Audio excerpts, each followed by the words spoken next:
나누겠습니다. 누가 하나님의 나라를 받을 수 있는가 하는 것입니다. 특별히 이제 교회를 처음 나오시거나 이제 저희 교회를 나오신 지 얼마 되시지 않는 분들을 염두에 두고 설교를 준비했습니다. 네, 그래서 더 어렵지 않은 것에 대해서 여러분이 불만을 제기하시거나 하시면 안 됩니다. 제가 최선을 다해서 쉽게 설명할 텐데 아마 그래도 어려울 것 같은 느낌이 조금 있습니다. 우리가 다 알겠지만 그 아브라함과 하나님과 아브라함이 왜 언약을 맺게 됐는가, 거기서부터 이야기를 시작해야 될 것 같아요. 그죠? 왜 하나님이 아브라함과 지금 우리가 이제 읽었던 이 언약, 하나님과 어떤 약속의 관계를 맺었는데 왜 하나님은 아브라함과 언약을 맺을 수밖에 없었는가?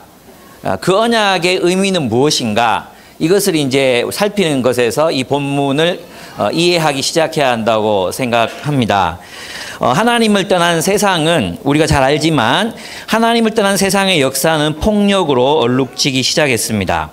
하나님을 잃어버린 사람들은 타인의 욕망을 우상으로 삼아서 원하는 것을 갖기 위해 무슨 일이라도 저지르기 시작했습니다. 탐욕과 탐욕을 채우기 위한 폭력은 마치 전염병처럼 인류를 휩쓸었고 세상을 피로 물들이기 시작했습니다. 이런 세상의 가장 큰 피해자는 바로 여성들, 그리고 어린아이들, 그리고 힘이 없는 사람들입니다. 급기야 창세기의 역사를 살펴보면 힘을 가진 자들은 제국을 건설해서 약자들을 노예로 삼아 자신들의 명성을 퍼뜨리기 위해 강제 노역을 시키는 장면으로 창세기 11장이 끝을 맺고 있습니다. 원래 하나님께서는 에덴에 사랑의 공동체를 창조하셨습니다. 이는 내 뼈 중에 뼈요 살 중에 살이라 고백할 수 있는 건 사랑의 공동체를 창조하셨는데 하나님을 잃어버린 인간 세상은 차별과 착취, 폭력과 학대, 그리고 절망과 한탄이 범람하게 되었습니다. 사실 사람들이 불행한 것은 더 많은 것을 소유하지 못해서가 아닙니다. 하나님을 공동체로부터 추방함으로 인류 공동체가 탐욕의 노예가 되고 폭력에 물들었기 때문에 인간이 불행해진 것입니다. 뭔가 내가 원하는 것을 갖지 못해서 불행해진 것이 아니라 공동체를 잃어버렸기 때문에 우리의 사랑의 관계가 탐욕과 폭력으로 일그러지고 깨어져 버렸기 때문에 모든 사람들은 그 속에서 불행해지게 되었다는 것입니다. 제가 지금 하는 얘기를 여러분이 정말 잘 생각해 보시기 바랍니다. 하나님을 잃어버린 사람들이 겪게 되는 형벌이 무엇인지 아십니까? 하나님을 잃어버린 사람들이 겪게 되는 형벌은 바로 파괴된 공동체를 경험하는 것입니다. 파괴된 공동체를 겪으며 사는 것입니다. 여러분, 우리가 다 알지만 깨어진 공동체는 인간의 마음을 공허하게 만듭니다. 남편의 외도를 목격한 아내, 그 아내의 마음이 공허하지 않을 수 없을 것입니다. 부모에게 버림받은 아이들의 마음이 얼마나 공허한지 주의를 깊이 기울이지 않아도 우리는 금세 알아차릴 수 있습니다. 하나님을 잃어버린 사람들은 결국 내적 공허에 시달릴 수밖에 없고 정체성의 혼란을 겪게 됩니다. 파커 팔머는 그 공허한 마음에 대한 이 시대의 거짓 치료제가 두 가지가 있다고 이야기했습니다. 그 두 가지가 무엇이냐 하면 한 가지는 바로 소비주의라고 말했습니다. 우리가 자주 강조했지만 우리 마음속에 하나님이라는 이 크신 사랑의 그 인격을 잃어버렸으니까, 이걸 상실해버렸으니까 이 마음의 공허가 얼마나 크겠습니까? 근데 쉽게 사람들이 그 공허를 메우기 위해서 찾는 것은 바로 소비주의입니다. 우리가 끊임없이 쇼핑에 매달리고 우리가 끊임없이 무언가를 사재기하려고 하는 것은 공허를 채우기 위함이라는 것이죠. 또 하나의 치료제는 바로 희생양 만들기라고 했습니다. 욕망하는 것을 갖지 못한 그 분노를 타자를 향해 쏟아 붓는 것이죠. 우리 사회가 지금 그러고 있는 것처럼 막 그런 분노를 쏟아붓지만 우리들의 그 깊은 갈망은 채워지지 않습니다. 파커 팔머는 한 학자의 말을 인용해서 그렇게 말합니다. 안정과 만족은 돈보다 친구로부터 더 쉽게 획득된다. 안정과 만족은 돈보다 친구로부터 더 쉽게 획득된다. 무슨 뜻이겠습니까? 결국 우리가 진짜 원하는 안정과 만족은 공동체의 회복된 공동체 속에 그 해답이 있다는 것입니다. 우리의 마음의 공허도, 우리의 마음의 공허, 외로움 혹은 깊이 느낀 어떤 절망감, 정체성의 혼란, 내가 무엇이 되고 무엇을 위해 살아야 하는가, 이 혼란이 생기는 이유가 무엇이죠? 그것은 참된 의미를 가져다주는 참된 공동체를 잃어버렸을 때 생기는 혼란이라는 것이죠. 물론 파커 팔머는 이런 마음의 습관들이 민주주의적 공동체를 파괴하는 것이라고 보았습니다. 저는 제가 볼 때는 이것은 바로 모든 공동체를 파괴하는 적이라고 생각합니다. 공동체를 잃어버린 인간의 마음은 공허하고 정체성의 혼란으로 혼란을 겪습니다. 그리고 어떤 것으로든 그것을 메우기 위해서 소비하고 희생양을 만들어서 분노하고 원망해 보지만 그들의 깊은 갈망은 결코 채워지지 않습니다. 9일 만에 영화 조커가 300만의 관객, 우리나라 이 관객들의 수준이 이만큼 높은 줄 몰랐는데 저는 처음에 안 보려고 그랬어요. 조커 너무 어두울 것 같고 보고 나면 막 고통스러울 것 같고 그랬거든요. 근데 이제 아내와 우리 매주 싸우고 매주 화해하는데 예, 화해한 이후에 이제 영화를 보러 갔습니다. 조커가 그 시간에 딱 있어가지고 봤습니다. 아주 슬프고 고통스러운 마음이 들었습니다. 아니나 다를까 영화가 끝나고 극장 문을 나섰는데 마음이 너무 힘들고 우울하고 아팠습니다. 영화 조커는 우리 사회 공동체를 잃어버린 깨어진 공동체 속에서 한 인간이 얼마나 파괴될 수 있는가를 보여주는 영화입니다. 혹자들은 이렇게 말합니다. 인간에게는 선한 양심이 있어서 그래서 선한 의지를 발동해서 그 가운데서도 선하게 살아갈 수 있지 않았을까? 이런 이야기를 합니다. 근데 그 영화가 보여주는 것은 우리 사회의 위선과 거짓 그리고 폭력으로 깨어져 버린 공동체, 그 공동체가 잉태한 아들, 그 공동체가 낳은 아들에 대한, 사람에 대한 이야기입니다. 그 이야기는 바로 폭력, 자기 학대, 살인으로 이어지는 그런 결과를 낳습니다. 저는 그것을 보면서 마음이 아팠습니다. 조커를 보면서 마음이 아팠지만 조커가 웃잖아요. 여러분 영화 보셨습니까? 제가 지금 흉내 내고 싶어도 도저히 그것을 흉내를, 그 웃음인데 울음인 그 내장까지 끌려오는 듯한 그 웃음소리, 그러나 그것은 공허, 그 고통의 그 울음소리, 그 고통의 울음소리를 닮은 웃음을 웃는 조커, 바로 그 기영아를 낳은 것은 바로 깨어진 세상이라는 것이죠. 고담시티. 그렇습니다. 결국은 인간의 행복은, 인간의 축복은 결국 하나님이 원하시는 공동체를 회복하는 데 있습니다. 하나님이 인류를 통해서 그 일을 시작하려고 하셨습니다. 그것이 아브라함을 선택하신 이유입니다. 그것이 아브라함을 선택하고 그와 언약을 맺은 이유라는 것입니다.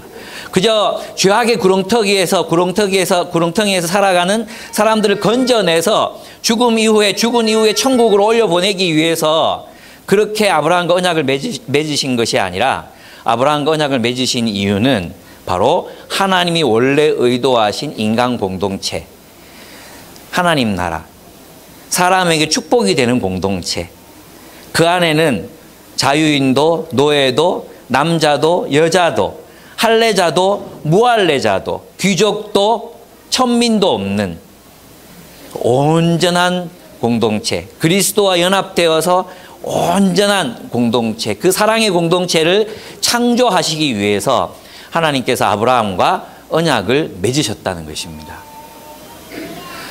그래서 기독교가 말하는 축복은 하나님이 열심히 하나님 섬긴 사람들 개인을 복 주셔서 부자가 되게 하신다는 축복은 완전히 성경에서 벗어난 그런 축복관입니다. 성경이 말하는 축복은 하나님의 원래 의도하신 그 공동체를 회복함으로 말미암아 주어지는 근원적인 축복인 것입니다. 서로에게 서로가 축복이 되는, 서로가 서로에게 재앙이 되는 그런 공동체가 아니라 뭐 타인은 지옥이다 하면 누가 그런 얘기 했잖아요. 드라마 제목이 있는데 원래 어떤 철학자가 얘기했던 거거든요. 타인은 지옥이다. 그 지옥에서 살아가는 삶으로부터 우리를 구원하시는 그 구원이 무엇입니까?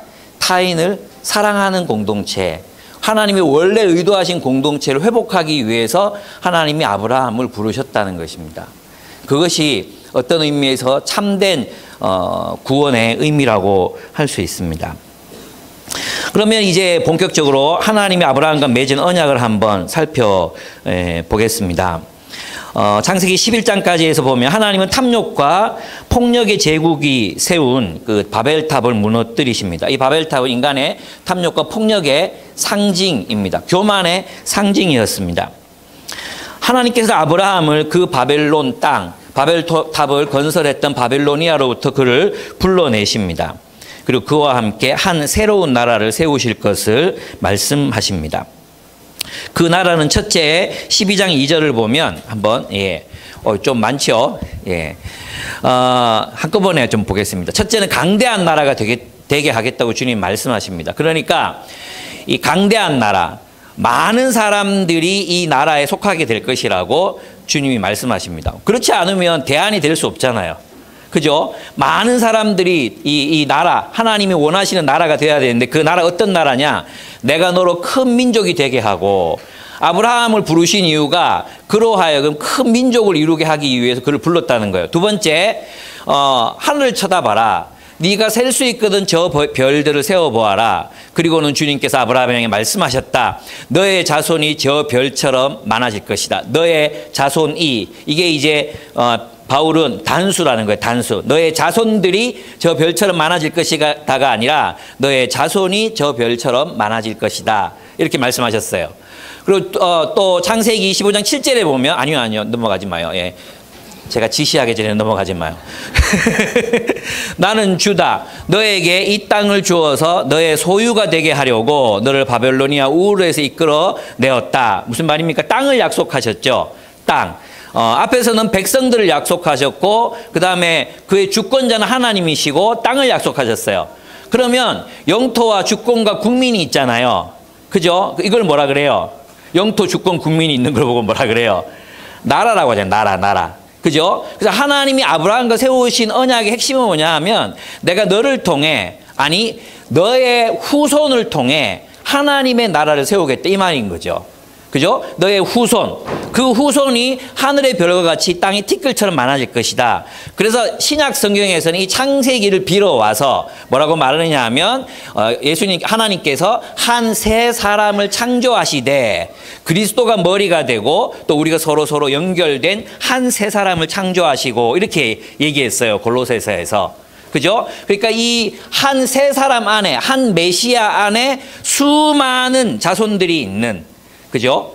그래서 이제 우리 이사야서에도 봤지만 여호와의 종은 메시아를 의미하기도 하고 여호와의 종은 이스라엘을 의미하기도 하죠. 무슨 뜻인지 아시죠? 메시아와 참된 하나님의 백성은 그것이 분리되지 않고 연결되어 있습니다. 여기서도 마찬가지입니다. 그 다음에 마지막 한번 보겠습니다. 나는 너와 언약을 세우고 약속한다. 너는 여러 민족의 조상이 될 것이다. 내가 너를 여러 민족의 아버지로 만들었으니 이제부터는 너의 이름이 아브라함이 아니라 아브라함이다. 내가 너를 크게 번성하게 하겠다. 너에게서 여러 민족이 나오고 너에게서 왕들도 나올 것이다.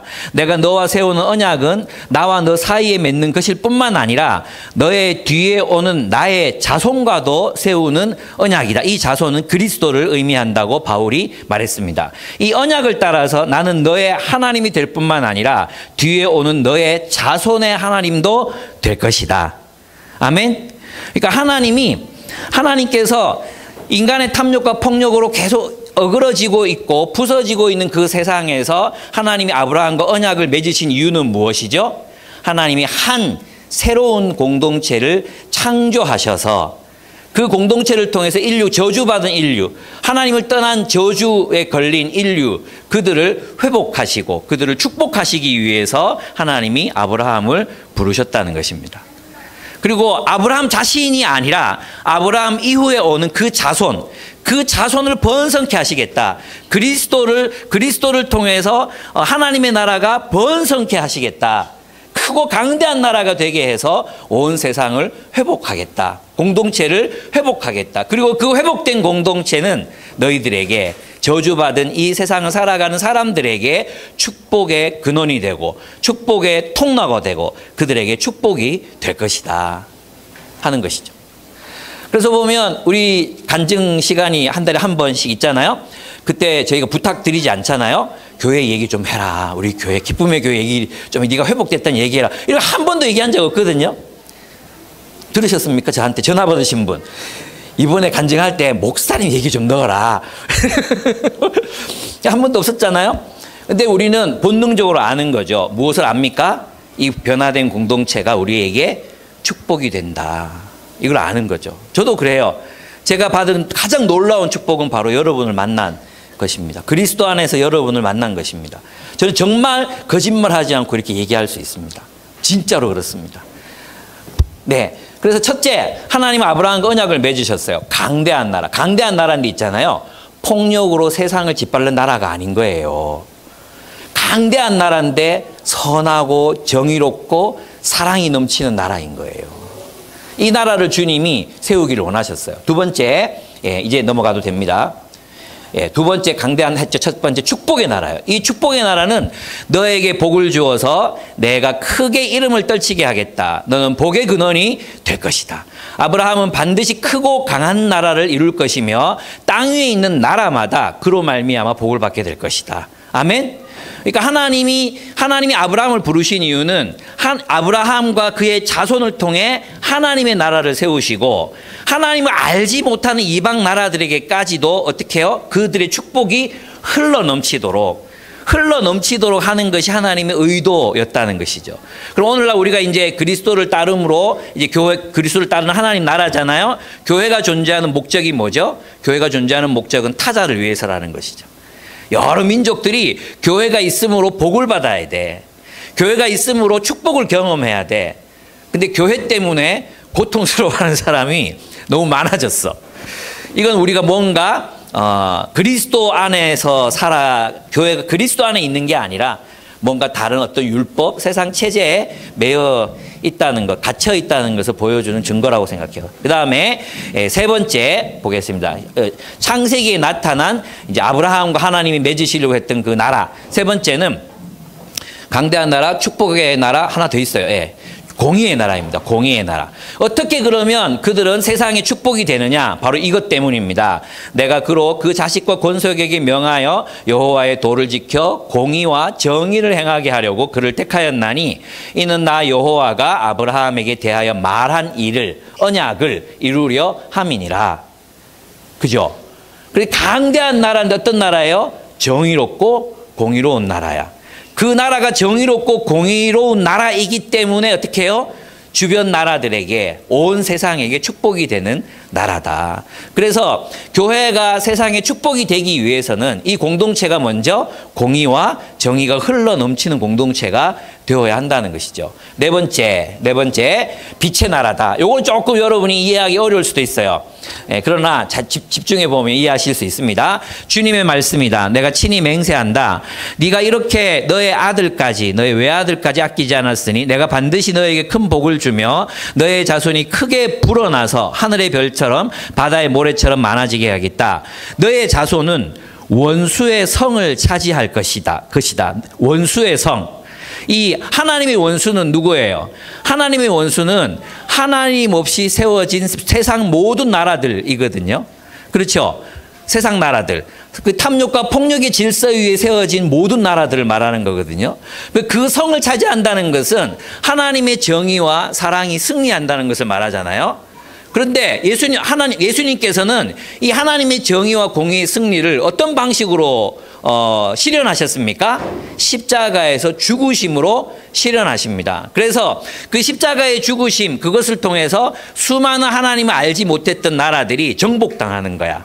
이 말은 뭐냐 하면 하나님 나라가 아니었던 공동체, 하나님 나라가 아니었던 민족들, 하나님을 알지 못했던 수많은 공동체들이 주님께로 돌아와 주님의 나라가 된다는 뜻이에요.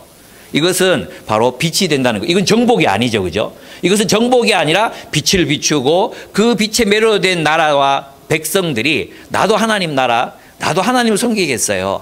그렇게 정복당하는 그 모습을 이제 이야기하는 것입니다. 그리고 이제 세상 모든 너의 자손은 원수의 성을 차지할 것이다. 미움과 폭력, 증오, 차별로 점철된 그 나라를 주님의 사랑과 정의, 공의로 그들을 정복하게 될 것이다. 십자가로 정복할 것이다. 이런 의미입니다. 이것은 우리를 선교라고 부르죠. 선교라고 부릅니다.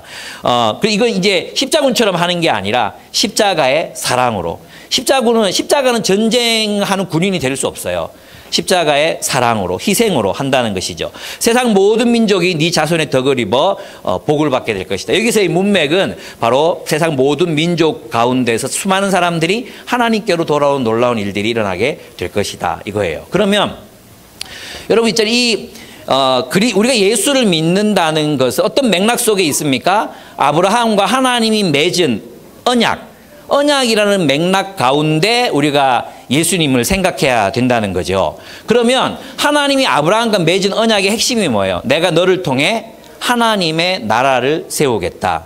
이 나라는 정의와 공의를 실현하는 나라가 될 것이고 이 나라는 온 세상의 축복이 되는 나라가 될 것이고 빛이 돼서 수많은 나라들을 여호와 하나님께로 이끄는 나라가 될 것이다. 이 약속을 하시는 거예요. 그죠? 사람들에게 축복이 되는 공동체. 그동안 국가, 제국, 또 인간 사회, 이것은 사람의 탐욕과 폭력으로 인간을 고통스럽게 했거든요. 특별히 힘없는 사람들, 특별히 힘이 없는 사람들, 전쟁에 진 국가의 국민들을 노예로 삼고 그들을 억압하고 착취하고 그렇게 했단 말이에요. 국가는 지금 이제 민주가 되고 막 기독교 영향을 받은 국가가 아니라 대부분의 국가들은 가진 자들의 권익을 더 많이 보호하고 갖지 못한 자들의 것을 더 많이 빼앗는 구조로 작용했단 말이에요. 무슨 뜻인지 아시죠? 그런 세상 한복판에 하나님께서 이제 서로에게 축복이 되는 나라를 세우시겠다는 것입니다. 아브라함은 바로 그것을 믿었습니다. 뭘 믿었냐면 네 자손이라는 말을 믿었습니다. 아브라함은 자기가 아직 낳지 못한 아들을 통해서 메시아가 오실 것을 믿었습니다. 하나님이 나의 자손을 통해서 저렇게 강대하고 축복이 되고 풍요롭고 번영하는 그런 나라를 세우실 것이다. 그 자손이 누구시죠? 예수 그리스도. 하나님께서 언젠가 그 아들을 보내셔서 그 약속을 지키실 것이다. 그 아들이 오면 이 탐욕과 폭력으로 범람하고 있는 이런 세계 속에 하나님의 평화의 나라, 사랑의 나라, 정의의 나라를 세우시고 그 나라가 그냥 변방 귀퉁이에 존재하다가 사라져버리고 말 그런 나라가 아니라 강대한 나라, 큰 나라, 적들의 성문을 탈취하는 나라, 그런 또 수많은 백성들을 가진 나라, 그런 나라로 주님이 세우실 것을 아브라함이 뭐 했어요? 믿었어요. 아브라함이 그것을 믿음으로 받았어요. 하나님, 당신의 뜻이 나를 통해 이루어지기를 원하나이다. 당신의 뜻을 이루시옵소서. 그걸 뭐라 그래요? 믿음이라고 했답니다. 믿음. 그 믿음이, 그 언약을 믿는 믿음이 아브라함을 의롭다. 너는 나와 올바른 관계에 있다. 너가 나를 신뢰하는구나. 너와 나는 올바른 관계. 너는 내 백성이다. 하나님께서 의롭게 여기셨다는 것입니다. 그러면 누가 이 축복을 받습니까? 누가 그럼 이 축복을 받습니까? 오늘 본문에 보면 이렇게 되어 있죠. 네. 16절 보겠습니다. 16절, 3장 16절. 이건 PPT 없습니다. 그런데 하나님께서 아브라함과 그 후손에게 약속을 말씀하실 때 마치 여러 사람을 가리키는 것처럼 후손들에게라고 말씀하시지 않고 단 한 사람을 가리키는 뜻으로 너의 후손에게라고 말씀하셨습니다. 그 한 사람은 곧 그리스도이십니다. 내가 말하는 것은 이것입니다. 하나님께서 이미 맺으신 언약을 430년 뒤에 생긴 율법이 이를 무효로 하여 그 약속을 폐하지 못합니다. 다시 말해보면 우리가 하나님의 백성이 되고 하나님 나라의 축복을 누리는 자격을 얻는 것은 율법을 다 지켜서 행했기 때문입니까? 아니면 그리스도를 믿었기 때문입니까? 믿었기 때문이라는 거예요. 아브라함과 그 후손들이 430년 동안 율법 없이 살았어요. 율법 없이. 율법은 출애굽한 뒤에 모세를 통해서 주어졌거든요. 그죠? 근데 그 율법이 있기 전에 400년이 넘는 기간 동안에 이 사람들은 그리스도를, 하나님을 믿는 믿음 안에서 자신들의 그 민족적인 정체성을 가지고 430년을 살았어요. 그럼 그들은 하나님 백성이 아닙니까?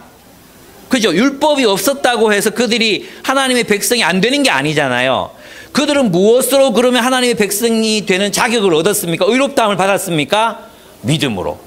하나님이 언젠가 메시아를 보내셔서 이 땅에 하나님의 나라를 세우실 것이라는 믿음. 그 믿음으로 그들은 이집트에서 종살이도 하고, 그리고 출애굽하라 할 때 출애굽도 하고 그렇게 살았다는 것입니다. 그런데 430년 이후에 나타난 율법이 이들이 네 율법을 다 안 지켰으니까 하나님 백성 아니야. 할례 안 받았으니까 하나님 백성이 아니야. 라고 말할 수 없다는 것입니다. 이해가 되시죠? 그러면 이제 이런 질문이 생기잖아요. 그럼 누가 하나님 나라의 축복을 얻습니까? 바로 그 자손, 예수 그리스도, 그리스도를 믿는 사람. 하나님이 보내시는 왕, 그 한 아브라함의 후손으로 또 다윗의 후손으로 오시는 한 왕, 그 왕, 우리는 그 왕이 예수 그리스도이심을 믿습니다. 그 왕을 믿는 사람, 그 왕의 믿음에 속하는 사람, 그와 함께 연합되어 그 세계를 사는 사람들은 하나님의 나라를 유업으로 얻는다는 것입니다. 이 당시 유대인들의 사상을 보면 율법과 유대인들을 분리시켜서 절대 생각할 수가 없었어요. 그래서 이제 바클레이가 쓴 바울과 선물이라는 책에 보면은 그가 이제 고전 문헌을 연구해보고 어떤 결론을 내리느냐 하면 유대인들의 생각 속에는 나중에 정말 하나님 뜻대로 율법대로 살아서 하나님을 닮은 사람을 하나님이 알아보시고 하나님의 나라를 유업으로 받게 하신다는 믿음이 그들에게 있었다는 거예요. 그러니까 율법을 다 지킨 사람들로 확인이 되면 하나님의 나라를 유업으로 주겠다는 그런 확신들이 유대인들 가운데 가득 차 있었어요. 그런데 바울의 논지는 뭐예요? 율법을 다 지켜 행하는 사람들만 뽑아가지고 그렇게 하나님의 백성으로 삼으시지 않는다. 누구를 하나님의 백성으로 삼으시는가? 믿는 사람. 하나님의 약속을 믿고 그 실현을 믿고 그 하나님의 약속의 일부가 되기를 원하는 사람.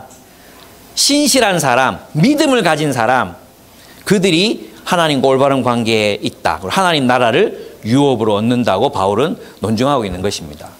그럼 왜 유대인들이 생각할 때 여러분 마음에도 그런 거 있잖아요. 율법을 다 지킨다는 게 무슨 뜻입니까?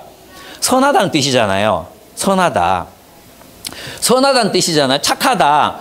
그럼 우리 이제 착한 사람이 구원받잖아. 하나님 아니 신이 그러면 착한 사람 구원해야지. 여러분 왜 이제 봄 되면 나오는 영화 있잖아요.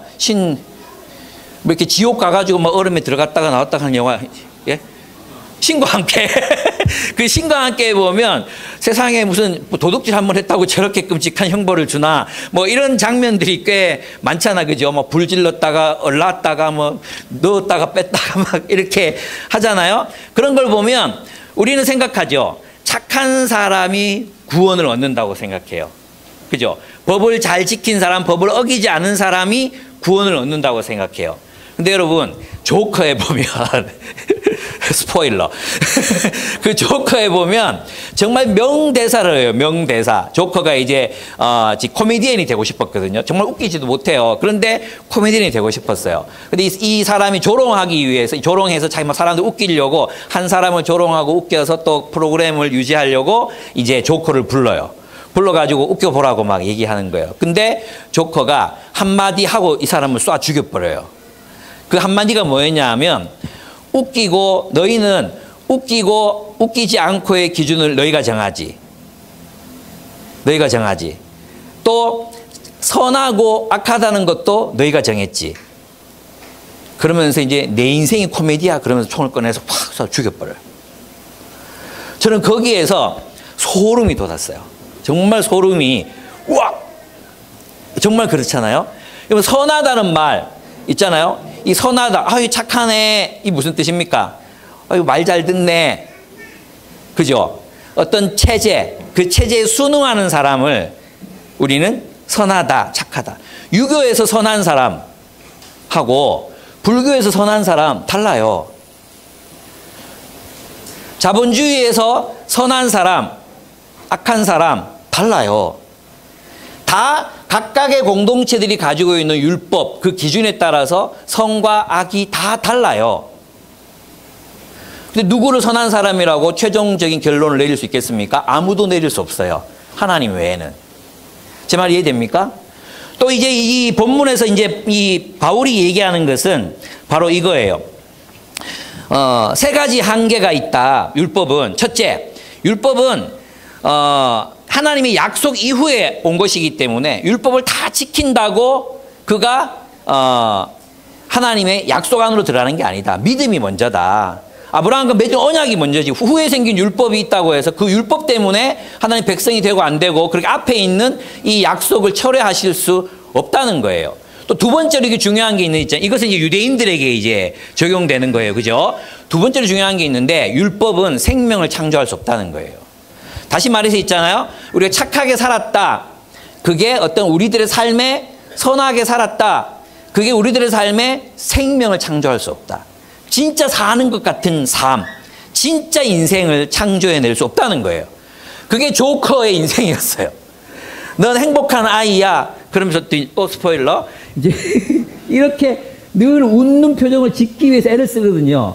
그리고 그의 웃음소리는 그냥 신경이 건드려지면 나오는 웃음이에요. 뭐 참을 수 없는 거죠. 마치 틱장애처럼 막 이렇게 웃는 그런 웃음 있잖아요.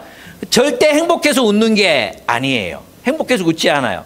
제가 지금 말하는 게 뭐냐 하면 세상의 기준, 세상이 말하는 착함, 이렇게 율법, 그 기준을 따라 산다고 해서 그 율법이 너희에게 생명을 창조할 수는 없다. 그걸 다른 말로 하면 법이 사랑을 창조할 수 없다는 거예요. 율법이 사랑을 창조할 수 없다. 사랑이 없는 인생은 불행할 수밖에 없는 거예요. 그래서 많은 율법주의자들, 법 아래 사는 수많은 사람들이 양심을 따라 법을 지키지만 인생이 곤태로운 거죠. 왜? 생명이 없기 때문에. 또 율법은 사실이 있잖아요. 율법을 다 지켜야 한다고 해서 생각해봐요.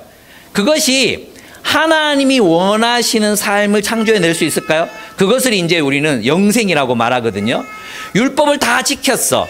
법을 다 지켰어. 법을 다 지켰다고 해서 그것이 정말 살아있는 어떤 관계, 법을 다 지켰다고 해서 하나님이 원하시는 그런 삶을 살았다고 말할 수 있을까요? 그게 부자 청년의 딜레마였어요. 부자 청년의. 내가 다 지켜 행하였나이다. 근데 뭔가 빠진 것 같아. 뭔가 빠진 것 같아. 뭐가 빠졌습니까? 그리스도가 왔는데 그리스도를 따르지 않는 거예요. 다 팔고 와서 나를 따르라. 그럼 네가 원하는 걸 주겠다. 그게 뭐냐? 네가 정말로 갈망하는 게 뭐냐? 생명 아니냐? 어떻게 해야 영생을 얻을 수 있나이까? 내가 그 율법을 다 지켜 행하였나이다. 그래도 나는 산 것처럼 느껴지지 않습니다. 내가 도덕적으로 윤리적으로 살았습니다. 그런데 내가 살아있는 것처럼 느껴지지 않습니다.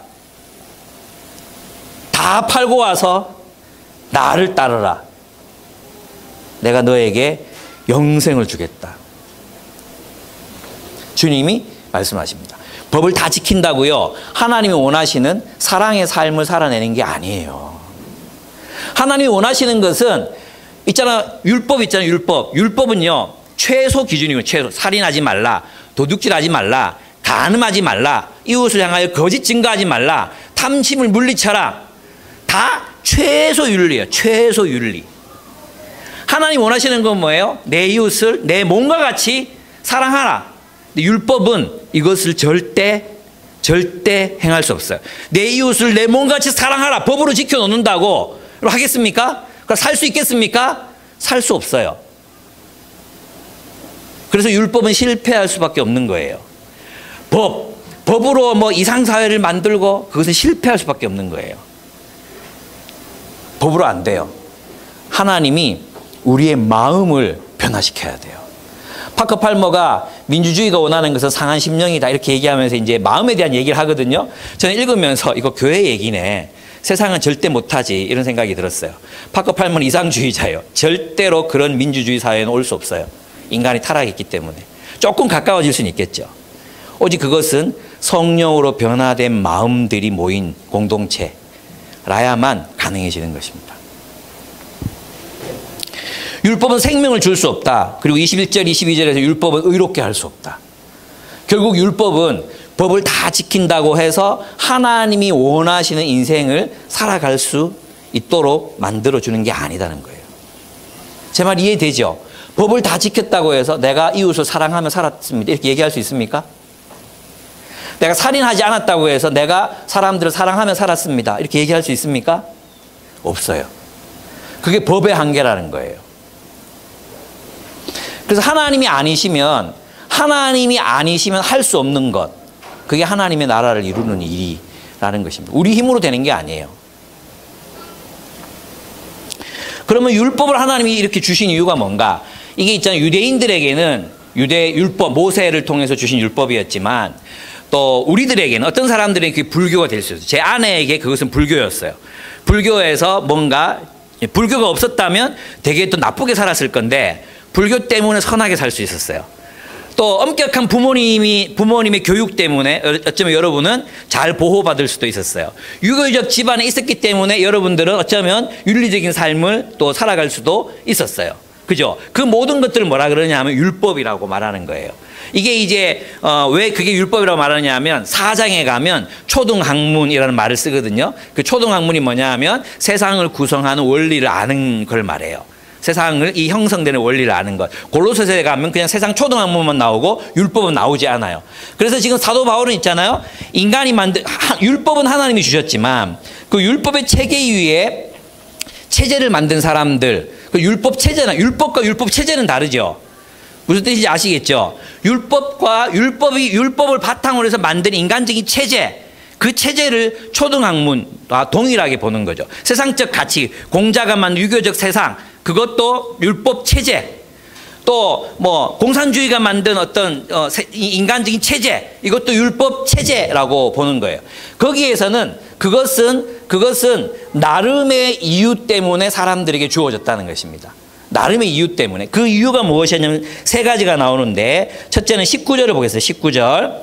19절을 보시면, 그러면 율법의 용도는 무엇입니까? 율법은 약속을 받으신 그 후손이 오실 때까지 범죄들 때문에 덧붙여 주신 것입니다. 범죄들 때문에.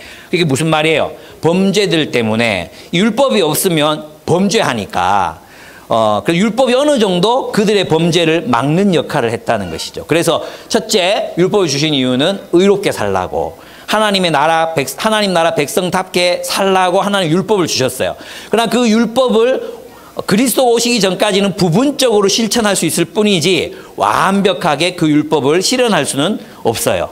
이해되죠? 두 번째, 그 율법을 주신 이유가 뭐냐? 23절에 보면은 23절을 보면 어떻게 되어 있습니까? 이스라엘 믿음이 오기 전에는 우리는 율법의 감시를 받으면서 장차올 믿음이 나타날 때까지 갇혀 있었습니다. 그랬어요. 여러분 율법 생각하면 딱 이 모양 생각나죠. 감옥, 그죠? 감옥이 생각나잖아요.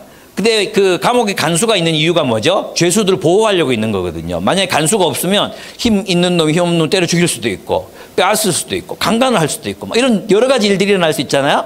그래서 하나님은 율법의 기능을 그들을 보호하기 위해서 주셨다고 이렇게 이야기합니다. 이스라엘 백성들의 율법이 없었다면 그들은 우리가 성경에서 읽는 모습보다도 훨씬 더 악해졌을 거예요. 선지자들을 볼 수도 없고 선지자들의 메시지도 우리는 어쩌면 읽을 수 없고 또 선지자들의 제자들로 구성된 아주 그 경건한 사람들이 있었잖아요. 그래서 율법 때문에 그래도 유지될 수 있었다. 율법에는 그런 장점도 있었다는 거죠. 세 번째, 율법을 하나님 주신 이유는 24절에서 25절이에요.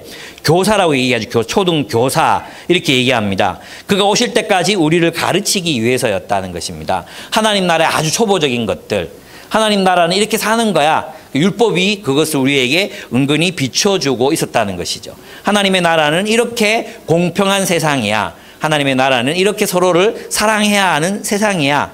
이것을 율법이 은은하게 비춰주고 있었다는 것입니다. 그래서 율법은 이렇게 그리스도가 오시기 전까지의 세계를 구축하고 사람들이 그 안에서 살아가도록 하는 역할을 했습니다. 거기서 끝이에요. 그럼 그리스도가 오셨어요. 그 자손이 오셨어. 그러면 이제 율법이 보호하는 기능, 이건 없어도 되는 거예요. 그죠?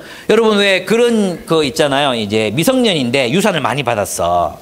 미성년인데 유산을 많이 받았어. 그러면 이 아이한테 돈을 다 주면 막 탕진할 거 아니에요. 그래서 뭘 붙여줍니까? 후견인을 붙여주잖아요. 근데 이 후견인은 이 돈을 쓸 수 없어요. 그죠? 그런데 언제 그러면, 그리고 이 아이도 이 돈을 마음대로 쓸 수 없어요. 그죠? 근데 언제 이 유산을 다 받게 됩니까? 그가 성인이 됐을 때. 그가 성인이 돼서 그 돈을 이제 자율적으로 잘 쓸 수 있을 때 주잖아요. 그 유언에 적힌 대로 몇 살 때 줘라 뭐 이런 게 있으면 거기에 맞춰주겠죠. 그런 거랑 같은 거죠. 그래서 그리스도가 오셨기 때문에 이제 그리스도를 비춰줬던 그 율법은 이제 필요 없어진 거야. 그리스도 안에서 이제 이 모든 율법을 완성할 수 있어. 그렇다면 우리는 이걸 물어볼 수 있어요. 율법은 그러면 율법이 폐기됐다는 것은 율법이 필요 없어졌다는 뜻인가? 예? 율법이 그러면 완전히 무효가 됐기 때문에 율법이 사라졌다는 뜻인가? 모든 규칙이 없어도 되는가? 여러분 있잖아요. 우리 이런 식의 말을 많이 쓰잖아. 어떤 이제 리더가 있어. 근데 예배 시간에 늦는 거 되게 싫어해. 그래서 그 리더가 너 예배 시간에 찬양 시간 전에 와가지고 한 5분 정도 10분 정도 기도하고 예배 참여해라. 이러면 사람들이 주로 하는 얘기가 뭐예요? 아, 너무 율법적이다. 이런 얘기 하잖아요. 그게 율법적인 걸까요? 그 사람에게 예배를 잘 드리라고 말하는 것이 율법적일까요? 율법이 폐기됐으니까. 또 이런 거 있잖아요. 우리가 주님을 만나기 위해서 그래도 일주일에 큐티는 5번 정도 해야지. 그래도 이렇게 뭐 PBS는 꼭 해와야지. PBS 꼭 해오세요. 이렇게 말하는 것을 은혜로 해야지. 너무 율법적이다. 이렇게 말해. 그게 맞는 이야기일까요? 여러분 생각해 보면 있잖아요. 그리스도의 세계는 율법을 포함합니다. 포섭합니다. 율법을 폐기해서 없애는 게 아니라 그 율법을 그리스도의 세계 안에 녹여버립니다.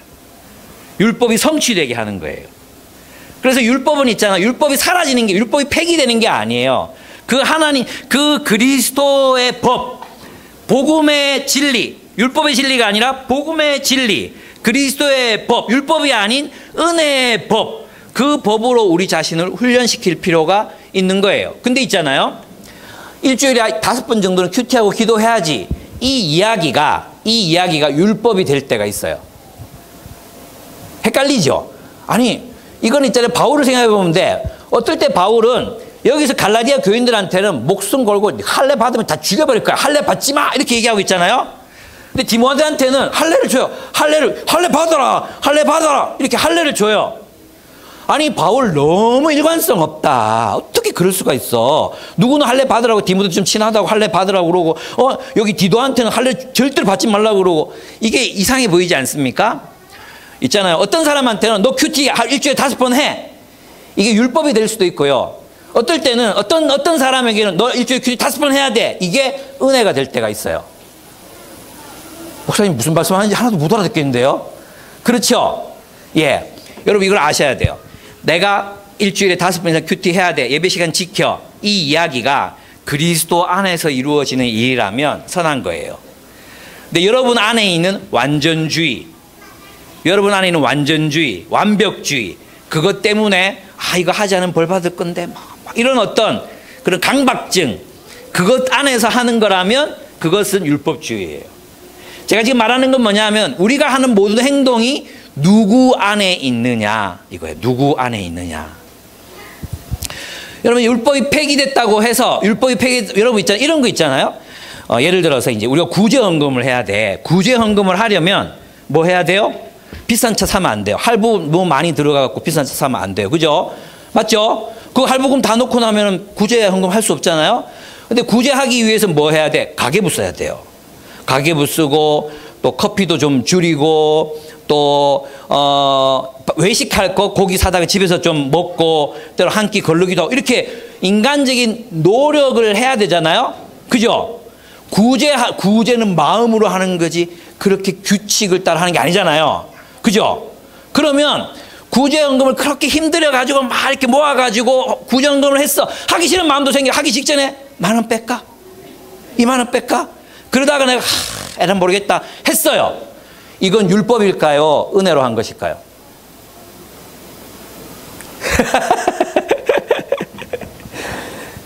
중요한 건 그가 하나님의 뜻을 행했다는 거예요. 그리스도의 사랑을 실천하기 위해서. 그건 율법이 아니에요. 여러분 있잖아요. 기쁜 마음으로 즐거운 마음으로 PBS를 대충 해왔어. PBS를 대충 해. 문방문 대충 나와. 아주 기뻐. 근데 진짜 하기 싫은 마음으로 꼼꼼하게 더러운 조장 꼼꼼한 조장 만나가지고 고생 다 어떻게든 막 이렇게 그래도 이게 하나님 뜻을 알아야 되니까 내가 열심히 해서 나누기 위해서 내가 했어. 이건 율법일까요? 아니에요. 이걸 사랑이라고 하는 거예요. 기쁜 마음으로 대충 하는 거. 그게 어쩌면 우리의 옛 습관 안에 들어있는 옛 질서로부터 파생된 것일 수 있어요. 제 말 이해됩니까? 그래서 여러분 있잖아요. 율법의 행위 이렇게 말했을 때 중요한 건 그 할례가 어디에 속했느냐가 중요하다고 얘기했죠. 지금 갈라디아 교인들에게 이 할례는 어디에 속했어요? 유대주의에 속한 거예요. 그래서 할례 받으면 안 돼. 그런데 디모데에게 할례 주는 것은 하나님 나라에 속한 거예요. 그리스도에 속한 거예요. 그래서 할례 해도 돼. 제 말 이해됩니까? 하루는 있잖아요. 여기 재수가 앉아가지고 지금 PPT를 넘겨야 되는데 폰을 계속 보고 있더라고요. 폰을. 아니 지금 집중해서 말씀을 듣고 넘겨야 되는데 막 폰을 보면서 이렇게. 그래서 내가 막 열이 났어요. 정죄하고 싶었어요. 조재수! 그러면서 내가 소리를 지르고 싶었어요. 근데 끝나고 조용히 정말 물어봤어요. 재수야, 너 설교 시간에 왜 폰을 보냐? 이랬더니 재수가 뭐라고 그랬냐 하면 직장에서 계속 연락이 와가지고 깜짝이야, 재수인 줄 알았네. 계속 연락이 와가지고 그걸 확인하고 지금 막 직장에 오라는 걸 이제 억지로 이제 모임을 하려고 막 이렇게 보냈다는 거예요. 율법적 기준으로 보면 재수는 잘못한 거죠. 예배 시간에 감히 네이버를 검색하거나 카톡을 들여다보거나 답장을 했잖아요. 그죠? 근데 재수는 그때 율법을 어긴 겁니까? 아니면 그리스도의 사랑을 실천하고 있었던 겁니까? 예, 예수님 안에서 카톡을 보내고 있었어요. 아멘? 근데 있잖아요. 예배 드릴 때 보면 예배 드리기 전에 찬양 시간에 네이버 검색하는 친구들이 있어요. 그건 범죄예요. 그건 은혜가 아니에요. 어떤 행동들이 율법의 행위가 되고 은혜의 행위가 되는 것은 행위 그 자체에 있는 게 아니라 그 행위가 속한 맥락 속에 있다는 것. 그 행위가 어떤 맥락 속에 있느냐. 내가 무엇을 근거로 그렇게 하느냐. 어떤 사람은요, 일주일에 quiet time 5번 안 하면 죄책감 막 느끼고 있잖아요. 자기 학대하고 내가 죄인이라고 생각하고 막 하나님과 관계 깨졌다고 생각하는 사람들이 있어요. 저는 일주일에 큐티 5번 안 해도요, 하나님과 관계 좋아요. 말씀을 늘 묵상하고 있고 앉아가지고 큐티를 꼭 해야 되고 뭐 이런 거 아니에요. PBS도 똑같아요. 그죠? 그런데 그 죄책감을 느끼는 사람에게 나는 뭐라고 얘기해야 되느냐. 너 큐티 하지 마라고 나는 얘기해야 돼요. 너 큐티 하지 마. 그렇게 할 거면 하지 마. 그냥 말씀 읽고 묵상해. 이렇게 얘기해야 돼. 그죠? 근데 해와야 되는데 맨날 놀면서 안 하고 뭐 죄책감도 안 느끼고 이런 사람한테 뭐라고 얘기해야 돼요? 일주일에 5번 해. 한 번 안 할 때마다 10,000원씩 벌금 걷겠어. 이렇게 얘기해야 되는 거예요. 제가 지금 어떤 의미로 얘기 드리는지 아시겠습니까? 예, 맥락이 중요하다. 그래서 이 지금 바울이 비판하고 있는 것도 뭐냐 하면 그 율법주의, 그 사랑이 동기가 되지 않은 그 체제, 그 율법주의 체제로부터 나온 행위, 그것을 그 체제의 일부로 십자가의 삶을 그냥 그 일부로 만들어버리는 그들의 그 행위에 대해서 바울은 비판하고 있는 것입니다. 이렇죠. 헬라 철학에 매여 살던 사람이 그리스도를 만났어. 자유를 누렸어. 근데 유대주의가 나타나가지고 다시 유대주의로 들어가래. 그럼 이건 무슨 말입니까? 촛불에 의지해 살던 사람이, 동굴에서 촛불에 의지했던 사람이 햇빛을 만났는데 다시 유대주의에 나타나서 유대주의라는 동굴로 들어가재. 유대주의 촛불, 빨간색 촛불을 켜고 거기서 살재. 거기에 대해서는 노라고 말해야 된다는 거예요. 이해가 되십니까? 다시 돌아가지 말자. 그러니까 오늘 우리가 이 본문에서 아브라함에게 하나님이 약속하신 그 축복을 누리기 위해서 우리에게 필요한 건 뭐냐? 2가지가 필요해요. 첫째, 내 모든 행위가 어디에서 발출된 것이냐? 발출. 어디에서 출발한 것이냐? 나의 죄책감, 나의 어떤 행동, 내가 내는 열심, 또 내가 어떤 행하는 그 모든 것들이 어디에서 출발한 것이냐를 여러분이 스스로를 볼 수 있는 눈이 있어야 돼. 아, 내가 여전히 완전주의 혹은 유교 혹은 내가 어릴 때부터 받아왔던 양육 방식, 거기에서부터 내 이 모든 어떤 불편함이나 행위나 또 열심이나 이런 게 나오고 있는 건 아닌가 생각해 봐야 돼요. 최근에 우리 잘 아는 단체에서 약간 돈 이런 얘기가 있었잖아요. 돈 띠먹고 이런 얘기가 있었잖아요. 제가 통화를 했어요. 아니 왜 그랬냐? 너 이 새끼 왜 그랬냐? 내 후배니까, 제자는 아니고 후배니까 이렇게 물어봤어요. 그랬더니 막 얘기를 하는 거예요. 뭐냐 하면 자기는 말씀대로 살면 하나님이 성공시켜 주신다는 것을 모범으로 보여주고 싶어서 열심히 살았대요. 그리고 많은 수익을 내고 싶었대요. 그 말 자체가 그의 행위가 어디서부터 나온 거라는 거 알 수 있어요? 성공하고 싶은 마음에서 나온 거지. 말씀에서 나온 거예요. 말씀에서는 말씀대로 살아서 꼭 성공한다는 얘기가 성경에 없잖아요. 바울은 말씀대로 살아서 맨날 감옥 가고 맨날 가난하게 살았는데 그럼 바울은 실패자입니까? 아니잖아요. 정직하게 살아야죠. 정직하게. 그죠? 그러니까 제가 지금 말씀드리는 건 뭐냐면 그의 행위는 어디서부터 출발한 거예요? 어디서? 성공주의. 성공주의 안에 뭘 집어넣었어요? 복음을 집어넣었어요. 복음으로 자신의 성공을 평가해야 되는데, 복음으로 자신의 성공에 대한 관념, 복음으로 자신의 성공에 대한 개념, 그리고 행위, 이걸 평가해야 되는데 자신의 성공주의 안에 십자가 복음을 집어넣은 거예요. 그걸 배신이라고 하는 거예요. 그걸 배교라고 하는 거예요. 배교. 그런 식으로 우리가 하나님을 배교하는 사람들이 얼마나 많은지 몰라요. 복음으로 우리의 삶을 바라봐요. 그럼 내가 하나님 앞에서 내가 어디에 속해 있었는지를 봐야 돼. 내가 지금 하는 행동, 열심, 또 내 안에 있는 그 어떤 다른 사람과 관계를 맺고자 하는 욕망, 이 모든 것들이 어디서부터 발출하고 있는가, 어디서부터 나오고 있는가, 그 근거가 어딘가, 복음이 근거인가, 아니면 나의 옛삶, 습관, 이런 어떤 나의 어떤 옛 교리, 옛 생활 방식, 거기서부터 나오는 것인가, 이걸 바로 볼 수 있어야 돼요. 이걸 잘 못 보니까 다들 어떻게 합니까? 다 그리스도 안에 있다고 말하는데 실제로 그 사람의 모든 삶의 동기와 목표와 이 모든 것들은 옛법. 우리 대학부에 있는 한 자매가 어제 나눔을 하면서 그런 얘기를 하더라고요. 자기는 그리스도 안에 있다고 이렇게 생각하고 한 자매를 돕기 위해서, 취직이 잘 안 되는 한 자매를 돕기 위해서 같이 다니면서 이제 원서도 같이 내고 면접도 같이 보러 다니는 거예요. 거기까지 괜찮았잖아요. 근데 이제 같이 다니다 보니까 그 자매의 정서가 이렇게 전달이 되는 거예요. 전달이 되면서 어떤 느낌이 들었다고 얘기를 했느냐 하면 자기가 실패자인 것 같고 온 세상이 다 자기들을 무시하는 것 같고, 그래서 싫고 어두워지고 절망감이 들더라. 그러면서 하는 얘기가 뭐였냐 하면 내가 바로 그때 내가 하나님 나라에서 내가 살고 있는 게 아니라 세상 나라에서 옛 관점, 옛법을 벗어버리지 못하고 살고 있다는 걸 발견했다. 이렇게 얘기하는 거예요.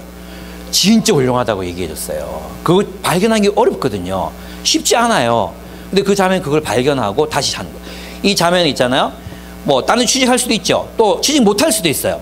근데 이 자매는 자신의 사명을 뭐라고 생각하느냐 하면 그 공장에 가면 사실 중고등학교만 졸업하고 나서 진짜 다른 인생이 있는지도 모르고 그냥 공장에서 계속 반복적인 작업하는 사람들이 그렇게 많다는 거예요. 그래서 인간관계를 어떻게 맺는지, 다른 사람들과 어떻게 소통하는지 이걸 모르는 사람이 너무 많아. 그래서 자기는 그걸 알았기 때문에 가서 그런 사람들 돕고 싶은 거야. 이 동기는 어디에 있어요? 하나님 나라 안에 있는 거죠.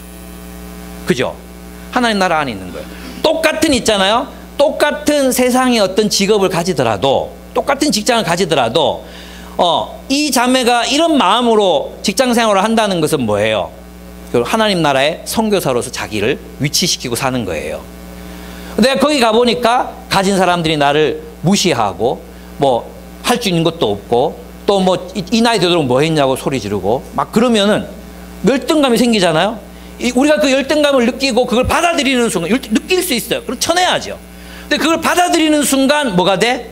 세상의 질서에 복종하는 거예요. 옛 율법에 복종해버리게 되는 거죠. 여러분 때때로 살다 보면 경제적인 이유 때문에 또는 여러분의 어떤 외모 때문에 지위 때문에 직업 때문에 여러분들이 어디에서 살고 있느냐가 드러날 때가 있는 거죠. 드러날 때가 있어요.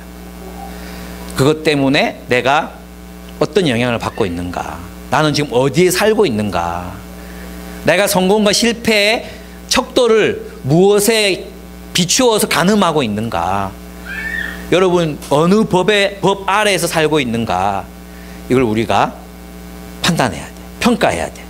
깊이 성찰해야 돼. 그리고 내가 그리스도와 연합되기를 원합니다. 바로 그 그리스도 안에 하나님이 허락하시는 축복이 있다고 주님이 말씀하십니다. 오늘 이제 마지막을 보겠습니다. 그럼 누가 하나님의 나라의 축복을 받는가? 이 본문에 명확하게 쓰여져 있습니다. 제가 한번 읽어보겠습니다. 27절부터 읽겠습니다. 26절부터 읽어보겠습니다. 여러분은 모두 그 믿음으로 말미암아 그리스도 예수 안에서 하나님의 자녀들입니다. 그 믿음이 뭐예요? 그 믿음. 그 믿음. 이게 뭐겠습니까? 그 믿음. 하나님이 아브라함에게 약속하신 약속. 그 자손이 많은 하늘의 너의 후손이 하늘의 별과 같이 땅에 티끌처럼 모래처럼 바다의 모래처럼 많아질 것이다. 번영할 것이다. 하나님이 그 자손을 통해 하나님의 나라를 완성하실 것이다. 이 세상 제국과는 다른 그런 나라를 세우실 것이라는 것을 믿는 믿음. 그 믿음으로 사는 사람, 그들은 하나님의 자녀들입니다. 여러분은 모두 세례, 침례를 받아. 침례는 연합한다는 뜻이 있다 그랬죠. 그죠? 담겨진다, 담근다 이런 뜻이 있다 그랬죠. 베프티스마, 이것은 담근다 이런 뜻이에요. 염색된다 이런 뜻이에요. 씻는다는 뜻도 있어요. 근데 그 씻는다는 뜻은 후대에 발전하는 의미고 원래 의미는 담근다라는 뜻이에요. 예. 그 담겨지면 모두 침례를 받아 어떻게 그리스도와 하나가 되고 이렇게 되는 거야. 침례를 받을 때 우리가 뭐가 돼? 그리스도와 하나가 돼. 연합되고 그리스도를 옷으로 입은 사람들이기 때문입니다. 그럼 이 그리스도를 옷으로 입는다는 게 무슨 뜻이에요? 그리스도를 옷 입는다. 이게 무슨 뜻일까요? 그리스도를 옷 입는다. 이게 무슨 뜻일까요? 이게 이제 골로새서 3장에 굉장히 잘 설명해 놨어요. 이 부분을 한번 정리하고 마치도록 하겠습니다. 골로새서 3장입니다. 3장 12절이에요. 골로새서 3장 12절. 여기가 이제 갈라디아서와 문맥이 통하는 부분, 이거 거의 병행구절 같은 부분이에요. 제가 한번 읽어보겠습니다. 그러므로 여러분은 하나님의 택하심을 입은 사랑받는 거룩한 사람답게 동정심과 친절함과 겸손함과 온유함과 오래 참음을 옷 입듯이 입으십시오. 이랬죠. 10절 보세요. 10절. 3장 9절 보겠습니다. 3장 9절. 골로새서 3장 9절. 서로 거짓말 하지 마십시오. 여러분은 옛사람을 그 행실과 함께 벗어버리고 새 사람을 입으십시오. 이 새 사람은 자기를 창조하신 분의 형상을 따라 끊임없이 새로워져서 참시식에 이르게 됩니다. 그 세 사람 안에는, 거기에는, 세 사람 안에는 그리스인과 유대인도, 할례받은 자와 할례받지 않은 자도, 야만인도 스구디아인도, 종도 자유인도 없습니다. 오직 그리스도만이 모든 것이며 모든 것 안에 계십니다. 그러니까 그 안에 세 사람을 입으라 그랬죠. 이 세 사람이 뭐예요? 옛사람을 벗어버려라. 이건 뭐예요? 내가 속해 있었던 옛 공동체를 벗어버려라, 이런 뜻이에요. 옛 세상을 벗어버리고, 그리고 그리스도로부터 창조되는 새 사람을 입으라. 그 새 사람, 그 새 공동체는 지식에까지 그리스도를 닮은 형상으로 새로워지는 새로운 공동체다. 그러니까 새 사람은 그리스도가 머리가 되시는 그 공동체적 인격, 그것을 말해요. 그것을 입으라는 거예요. 있잖아요. 옷 입는다는 표현이 굉장히 적절한 표현이에요. 왜냐하면 옷, 지금 우리는 그냥 다 비슷하게 옷을 입잖아요. 근데 여러분이 중국에 있는 몽족이 입는 옷, 또 누가 입는 옷, 옷이 다 다르죠. 인도 사회만 생각해봐요. 고대 인도 사회를 생각해봐요. 귀족들이 입는 옷, 그죠? 그리고 천민들이 입는 옷 다르죠. 우리나라에서도 벼슬아치들이 입는 옷, 쌍놈들이 입는 옷 다 달랐죠. 남자가 입는 옷, 여자가 입는 옷 달랐어요, 그죠? 우리나라 사람들이 입는 옷과 일본 사람들이 입는 옷이 달랐죠. 무슨 말입니까? 옷을 입는다는 것은 그 세계를 입는다는 뜻이에요. 그 세계와 그 문화를 입는다는 뜻이에요. 그리스도를 옷 입으라, 이 이야기는 뭐냐 하면 그리스도의 공동체의 모든 문화, 그리스도가 중심이 되시고 그리스도가 모든 것이 되시는 그 세계를 입으라. 그분의 가르침을 입으라. 그분의 진리를 입으라. 그분의 관계를 입으라. 그분의 성품을 입으라. 그분의 지혜를 입으라. 그분의 지식을 입으라. 그분이 인간관계를 맺는 모든 방식들을 옷 입으라. 아멘. 그게 입는다는 거예요. 그 새 사람을, 그 옛 사람을 벗어버리고 새 사람을 입을 때, 그 새 사람이 뭐냐 하면 뒷본문에 나오는 거죠. 동정심, 친절함, 겸손, 온유, 오래 참음, 서로 용납하고 용서함, 그 위에 사랑을 더하라. 그리고 그리스도의 평화가 여러분의 마음을 지배하게 하라. 그리고 여러분은 부르심을 받아 한 몸이 되었다. 그리스도의 말씀이 16절, 그리스도의 말씀이 여러분 가운데 풍성히 살아있게 하라. 온갖 지혜로 서로 가르치고 권고하십시오. 감사한 마음으로 시와 참며 신령한 노래를 불러라. 이 모든 걸 뭐 하라는 거예요? 입으라. 입으라. 그러면 그렇게 그리스도로 옷 입는 사람들의 삶에 주어지는 게 뭐라고요? 그 그리스도로 옷 입은 사람들의 공동체로에서 주어지는 게 뭐라? 하나님 나라의 축복이다. 아멘.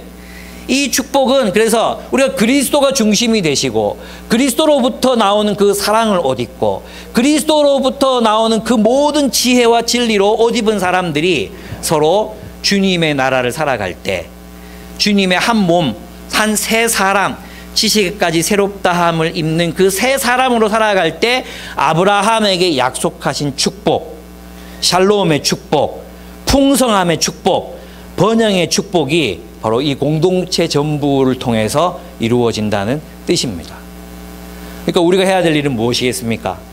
그리스도와 연합하는 것입니다. 그리스도와 연합한다는 것은 그냥 나만 그리스도와 연결되는 게 아니라 그리스도께 연합해서 서로가 서로에게 연결되는 삶, 서로가 서로에게 축복이 되는 공동체, 그리고 그 서로가 서로에게 축복이 됨으로 온 세상, 이 죄악으로 말미암아 저주받은 이 세상, 그 세상에 그 복이 흘러 넘치도록 하는 공동체. 조커가 만약 정말 조커를 사랑하는 한 사람, 거기 보면 꿈처럼 한 여인이 나타나거든요. 꿈처럼, 오늘 다 얘기했어요. 꿈처럼 한 여자가 나타나, 이웃집 여자예요. 근데 이 여자는 조커를 정말로 사랑해요. 정말로 사랑해요. 근데 그게 망상이었어요.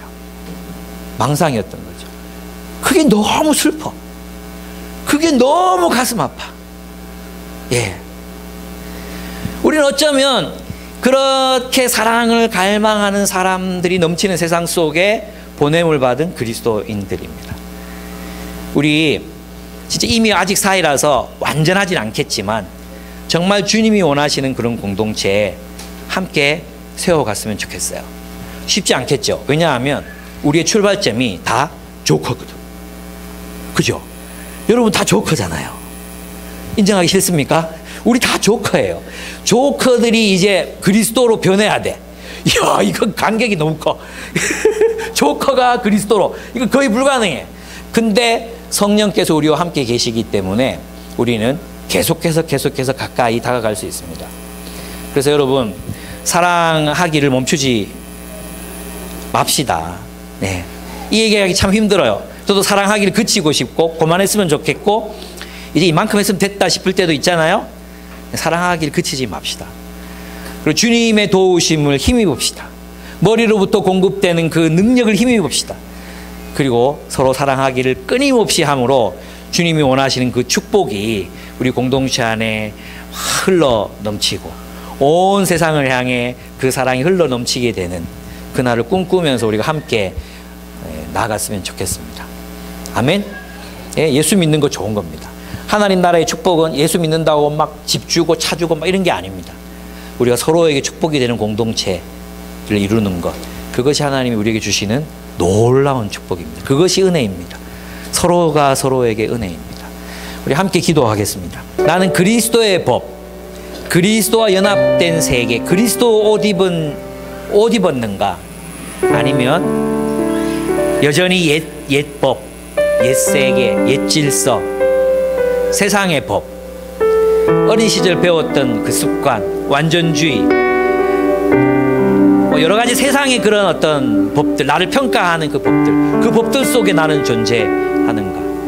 내 인생이 실패했다고 느낄 때 우리는 세상의 가치 기준을 따라서 돈을 얼마를 벌었고 못 벌었고 얼마를 모아놨고 못 모아놨고 이런 것들로 나는 비관했다 기뻐하고 그러지는 않는가?